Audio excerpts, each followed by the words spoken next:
कैसे पॉसिबल है कि दुनिया का इतना बड़ा स्ट्रीमर करोड़ों का वीडियो खराब कर दे?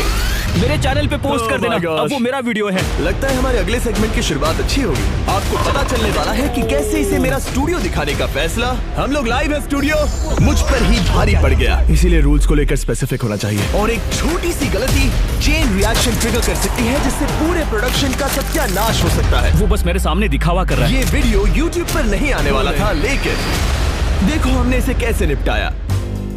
अपनी आंखों की पट्टी हटाओ। मैंने 100 कंटेस्टेंट्स को यहाँ ट्रैप किया है। आपको स्पाइक से बच के यहाँ से निकलना होगा वरना एलिमिनेट हो जाओगे। Good luck. तो गेम टाइम आ गया। संभल कर चलना, ओके? बस ये छोटी कॉन्गो लाइन, जब तक मैं ना कहूँ अपना ब्लाइंड फोल्ड मत खोलना। ये बता पाना मुश्किल है कि ऐसी वीडियोस बनाने में कितना दिमाग खर्च होता है। तुमने अपना ब्लाइंड फोल्ड ठीक से लगाया ना?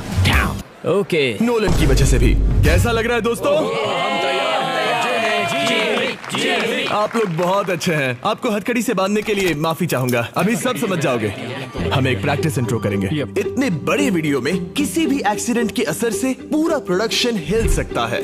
अनफॉर्चुनेटली शूट के कुछ दिन पहले मैंने अपने दोस्त स्पीड को स्टूडियो दिखाते समय एक छोटी सी गलती कर दी। ये अपकमिंग वीडियोस के सेट हैं। सच कहूँ तो मेरे ख्याल से ये प्रोटोटाइप है, फाइनल वाले नहीं है। मैंने इसे स्पीड की स्ट्रीम पर दिखा दिया, जो कि बहुत बड़ी गलती थी। मुझे थोड़ा केयरफुल होना चाहिए था। उन्हें एक पजल सॉल्व करना है, वो भी ये सीलिंग नीचे आने से पहले। सही है ना?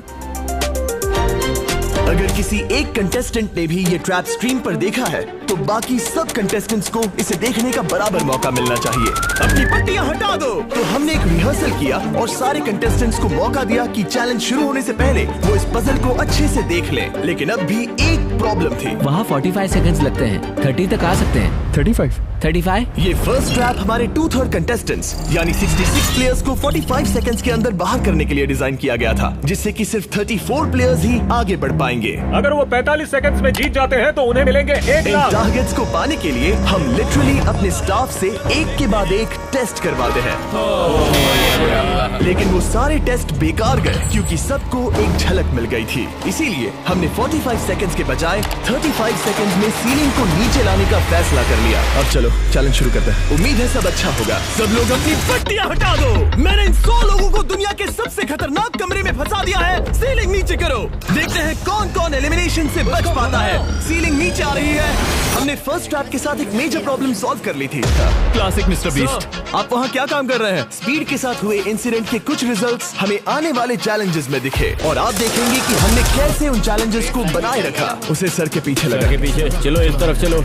और किस तरह हमने दुनिया के सबसे बड़े चैलेंजेस को एग्जीक्यूट किया। क्या लगता है हमारा पेंटबॉल गेम कब होगा? 8:30। ओह, कितने लोग बाहर निकले? अच्छा, एग्जिट के और भी एंगल्स है क्या? वैसे तो सिर्फ 30 से 40 लोग ही स्पाइक रूम ट्रैप से बचने चाहिए थे, लेकिन 51 लोग अगले चैलेंज के लिए एडवांस हुए। ओह, ये तो बहुत है। नेक्स्ट गेम बहुत ब्रूटल है। क्या हम 50 लोग को सरीना में फिट कर पाएंगे? अगर नहीं तो बहुत गड़बड़ हो जाएगी। दिखाओ उन्होंने क्या पहना है। वो बस पूरा व्हाइट है। उनके पास कंप्रेशन पैड, शर्ट और पैंट भी है, राइट? हाँ, अंदर है। कुछ फील तो नहीं होगा? मेरे ख्याल से हमें भी शायद कुछ और एक्स्ट्रास चाहिए होंगे। किसी को पहनाओ ताकि दिखे कैसा लुक आ रहा है। मुझे पेंटबॉल शूट करने के लिए कुछ भरोसेमंद लोग चाहिए। मैं हमेशा अपनी टीम को क्रेडिट देता हूँ जहाँ देना चाहिए। 3, 2, 1, go! हम इन चीजों को हमेशा हर स्टेप पर टेस्ट करते रहते हैं। मुझे कुछ फील नहीं हुआ। मुझे डायरेक्ट लगा पर चोट नहीं लगी। ऐसा लगा जैसे कोई टच करके गया। पर पेंटबॉल गन्स मजाक नहीं होते। मेरे दोस्तों को हेलो कहो। इस चैलेंज से कुछ वीक्स पहले हमारी टीम वाटर के लाइव स्ट्रीम पर मैंने 3 शॉट लिए, सिर्फ एक बोला था। सच कहूँ तो ये क्या था, बहुत दर्द हुआ। स्ट्रीमिंग गेम में तुम्हारा स्वागत है। सीधा मेरी नस पे लगा। लगता तो है ना? चोट लगी क्या? डंक जैसा लगेगा लेकिन एड्रेनलिन संभाल लेगा। मेरे ख्याल से ऐसा होना चाहिए, लेकिन असलियत में तो ऐसा कुछ होगा। ये बहुत एग्रेसिव है, हम ऐसे शूट नहीं कर सकते। हो सकता है कि 6 लोग किसी एक पर ही हमला करें और उसे 10 या 15 बार हिट हो जाए। अगर किसी को 3 पेंटबॉल्स लगे और 3 हफ्तों बाद भी उसकी चोट के निशान नहीं गए तो मैं क्विट करूंगा। मैं नहीं चाहता किसी को चोट लगे। थोड़े एडजस्टमेंट्स के बाद हमने सभी पेंटबॉल गन्स की इंटेंसिटी कम कर दी। अब सिर्फ एक चीज बाकी रह गई थी। ओह बॉय, 51 बाकी है, सिर्फ 20 आगे जाएंगे। बाकी 31 एलिमिनेट हो जाएंगे। हाथ उठाओ, मैं समझ जाऊंगा कि सबको रूल्स अच्छे से पता है और किसी को कोई प्रॉब्लम नहीं है।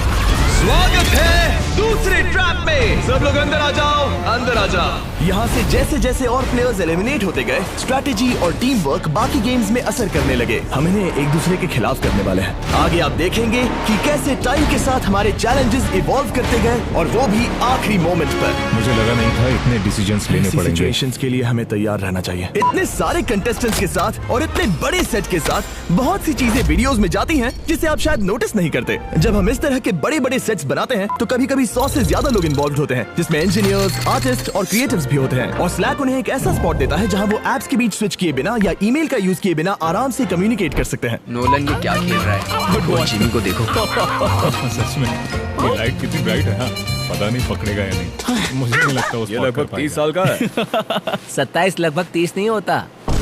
ऑलराइट, स्वागत है ट्रैप नंबर 3 में। स्वागत है ट्रैप नंबर 3 में। तो यहाँ पर एक गड्ढा है, मतलब एडिट में ये गड्ढे की तरह दिखेगा। लेकिन आपको बता दूं कि ये सिर्फ 3 फीट गहरा है। हमें सिर्फ क्लेवर लाइटिंग की जरूरत थी। खाली जगह हम पहले भी भरते आए हैं। हमने पास्ट में बहुत से चैलेंजेस किए हैं जहां खाली जगहें थी, और शुरुआत रियल लाइफ स्क्विड गेम्स के वीडियो से हुई। तब हम दूसरे यूट्यूबर्स की मदद लेते थे, लेकिन अब हमारे पास विजुअल इफेक्ट्स की एक बढ़िया टीम है जो कंटेस्टेंट्स की सेफ्टी को ध्यान में रखते हुए चैलेंजेस का लेवल और बढ़ा देते हैं। और एक बात बताता हूँ, पोस्ट प्रोडक्शन इस वीडियो का बहुत ही मुश्किल है। तो आइए, यह है हमारा एडिटिंग रूम। मैं दिखाना चाहता हूँ कि कैसे मैं और सभी एडिटर्स एक ही पेज पर होते हैं। कोई लिख रहा है, कोई मेरा वॉइस ओवर कर रहा है, तो कोई कुछ एडिट कर रहा है। जैसे कि ये लग रहा है जैसे एक पायलट प्लेन खींच रहा है। बहुत कुछ होता रहता है और यहीं पर स्लैक बॉट आता है। मैं एक सवाल कर सकता हूँ, जैसे कि ट्रैप्स वीडियो कब अपलोड होगा, और ये मुझे जवाब देगा। मेरी सभी meetings, different teams, work streams, documents और चैनल्स की इन्फो निकालने के बाद, ताकि ये सब सिंक में बने रहे। देखो, मुझे स्लैक का टेक्स्ट आया है। मुझे एक वीडियो को रिव्यू करना है। अगर मुझे वीडियो रिव्यू के बीच कोई इन्फो भेजना है तो स्लैक मुझसे कम्युनिकेट करता है। यहाँ तक कि आपको मीटिंग्स में नोट्स लेने की भी कोई जरूरत नहीं है, क्योंकि स्लैक सारी बातों को समराइज करके नोट्स बना लेगा और अगले स्टेप के लिए सजेस्ट भी करेगा। फॉर एग्जाम्पल, अगर हमने किसी को जलते घर में डाला तो उस वीडियो में हमने क्या सेफ्टी प्रिकॉशंस लिए ये जानना है, तो मुझे बस इतना करना है, प्रोडक्शन चैनल को स्कैन करना है और पूछना है कि हमने उस स्टंट में क्या सेफ्टी प्रिकॉशंस लिए थे, और जवाब मिल गया। मुझे हजारों मैसेजेस स्क्रॉल करने की जरूरत नहीं, वो मेरे लिए समराइज कर देगा। तो ये जानने के लिए कि हम अपने बड़े बड़े वीडियोस में स्लैक की मदद कैसे लेते हैं, इस QR कोड को स्कैन करिए या डिस्क्रिप्शन के लिंक पर क्लिक करिए, और आप भी $1 लाख का अपना शेयर जीत सकते हैं, जो हम ऐसा करने वाले लोगों को दे रहे हैं। QR कोड स्कैन करो, डिस्क्रिप्शन में दिए लिंक पर क्लिक करो। तो हमने अभी अपना 3rd ट्रैप खत्म किया, जो बहुत जबरदस्त था। पूरी ग्रीन टीम बच गई क्योंकि उन्होंने सोच समझ कर खेला। पूरी ऑरेंज टीम हार गई, जो कि मजेदार है। आपको पता भी नहीं चलेगा, लेकिन इसमें लेयर्स हैं, डेप्थ है और स्ट्रेटजीज भी। लेकिन इस तरह के लेवल के अपने भी इश्यूज होते हैं, और अगले ट्रैप के लिए मैं बिल्कुल भी तैयार नहीं था। इसीलिए हमें रूल्स को लेकर और स्पेसिफिक होना चाहिए। शायद हमें दोबारा करना होगा। तो हम लोग पहली बार यहाँ पर हैं और आंखों पर कोई पट्टी भी नहीं है, इसीलिए मजा आ रहा है। जैसा कि आपने मेन चैनल के वीडियो पर देखा, मैंने रूल्स समझाने के बजाय वॉइस से करवा कर दिखाया। पर अब जब पलट कर देखता हूँ तो वो बहुत ही बेकार आइडिया था, क्योंकि उसने सब कुछ खराब कर दिया। वैसे तो हमारे ट्रैप्स बहुत सारी टेस्टिंग और डिफरेंट चेंजेस से गुजरते हैं, लेकिन अगर आप कंटेस्टेंट्स को नहीं बता सकते कि ये कैसे खेला जाता है, तो पक्का कुछ ना कुछ गड़बड़ होनी ही है। अब जैसा आपने मेन चैनल के वीडियो पर देखा, तुम विनर हो। टोमर इस ट्रैप से बचकर फाइनल 4 में पहुंच गया। वो इसीलिए क्योंकि इस बार हमसे गलती हो गई। रुको, हमने आर्म क्यों रोक दिया? वो बैठा है इसीलिए। ये एक बड़ी प्रॉब्लम थी। 1 सेकंड में बस अभी आया, मुझे रिप्ले देखना होगा। इसीलिए हमें रूल्स को लेकर और स्पेसिफिक होना चाहिए। यहाँ से तो सब सही लग रहा है। वो स्लो हुआ, इसलिए वो बंदा गिर गया। इसे दोबारा रीप्ले करना प्लीज। असली प्रॉब्लम तो ये है कि अगर हमने उस आर्म को नहीं रोका होता तो क्या वो उसके बाद वाले प्लेयर को गिरा देता? अगर हम फेयर गेम खेल रहे होते तो तोमर के गिरने से पहले आर्म ने उसे गिरा दिया होता। फुटेजेस देखने के बाद हमें रियलाइज हुआ कि अगर प्रोडक्शन ने ट्रैप रोका नहीं होता तो टॉमर के गिरने के पहले ब्योन को आर्म ने उड़ा दिया होता। वो इसीलिए क्योंकि हमने रूल्स नहीं समझाए। क्या हम कंटेस्टेंट्स को रोककर प्रैक्टिस करवा लें?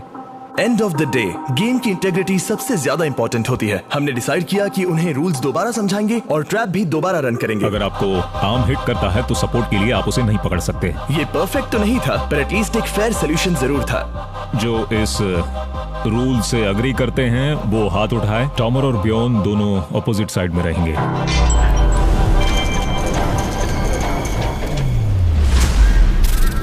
ऑलराइट, तो फाइनल ट्रैप का टाइम आ गया है। मैं बता नहीं सकता क्योंकि उन्हें नहीं पता वो क्या है, तो फ्यूचर मी समझाओ इन्हें। ये एक सिंपल चैलेंज था। हर प्लेयर के सामने 3 ग्लास के हार्ट्स थे और सबके पास चांस था कि वो जिसका भी हार्ट चाहे उसे कैनन बॉल से शूट करें। जैसे ही किसी एक प्लेयर के तीनों हार्ट टूट जाएंगे वो एलिमिनेट हो जाएगा। बहुत मजा आया। जो लास्ट प्लेयर था उसने $1 लाख की ट्रॉफी जीत ली। लेकिन हमारे ज्यादातर चैलेंजेस की तरह इसे भी कई महीनों की प्लानिंग लगी। 10 वर्जन से फिल्टर होना पड़ा और महीनों के ब्लूप्रिंट्स और आइडियाज के बाद इस फाइनल सेट को मेरी जबरदस्त प्रोडक्शन टीम और मैंने मिलकर तैयार किया है। हाँ, गुड जॉब फ्यूचर मी, बहुत मजा आएगा। देखते हैं क्या होता है। कैसे डिसाइड करेंगे कि कौन पहले जाएगा? वेल हम टोमो से स्टार्ट करेंगे क्योंकि वो round 1 winner, round 2 winner, round 3 winner, round 4 winner है। हम मेन चैनल वीडियो में कैरामल प्रमोट कर रहे हैं, उन्हें ट्राई करने देना चाहिए। ऑलराइट कंटेस्टेंट्स, कैसा लग रहा है वहाँ? ग्रेट। ओके, हम बस स्टार्ट करने ही वाले हैं। मुझे पता है हम लेट हो गए हैं, लेकिन यही वीडियो का मेन पॉइंट है। नहीं यार। यहाँ ऊपर सब चेक कर लिया? क्या तुम कैंसिल ही के लिए गए? मैंने पहले ही कहा था। और कैसा लग रहा है? Oh my gosh. बहुत अच्छे, चलेगा। और 13 शॉट्स के बाद हमारे पहले एलिमिनेशन का टाइम आ गया। बस कर दो। मेन चैनल की वीडियो में जब प्लेयर एलिमिनेट होता है तो ये होता है, गिरा दो।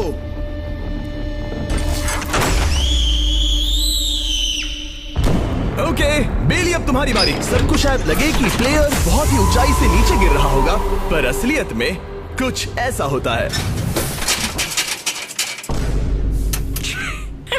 और जोसेफ की तरह ही माय गॉड, एक को छोड़कर सबका वही हाल हुआ। गिरा दो। We love you। डूड, मेरा पेट मेरे दिमाग तक आ गया था। और कई घंटों के बाद हमें विनर मिला। Oh no.